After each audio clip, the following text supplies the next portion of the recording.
भारताची मान नुसती मोदीमुळेच नाही तर मोदीने एक विजन दाखवलं, त्याच्यासाठी बाकीची लोक आज एक टीम वर्क काम करल्यात आणि एक आशा निर्माण झाली की बाबा आपण सुद्धा महासत्ता होऊ शकतोय.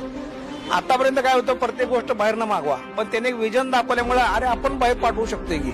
आणि नाही तर त्याने आता चंद्रयान वगैरे सोडले, हे जे काही डेव्हलपमेंट आहे, सॅटेलाइट जे आपण सोडायला लावले, इतर देशांची पण सॅटेलाइट आपण सोडवले, मग ही प्रगती दिसत नाही का?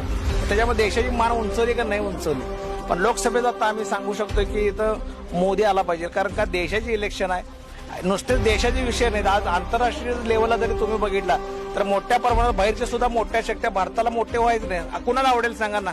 आज चायनाला आवडणार आहे, अमेरिकेला आवडणार आहे, काही शेजारच्या आपल्या राष्ट्रांना आवडणार आहे की भारत मोठी महासत्ता व्हावं. त्यामुळे त्यांनीच त्यांचे कुरकुटे चालू आहे की कधी एकदा यांच्यात भांडणं लागतील आणि कधी देश विस्कटायला जाईल. त्यामुळे देशाचं इलेक्शन असल्यामुळे लोकांनी या टायमाला एकच विचार केला, देशासाठी. इतर इलेक्शन वेगळे आहे, ही इलेक्शन वेगळे आहे. ह्या वेळेला फक्त देशाचा विचार करून तुम्ही एक हाती सत्ता दिली पाहिजे, 400 पार झाला पाहिजे.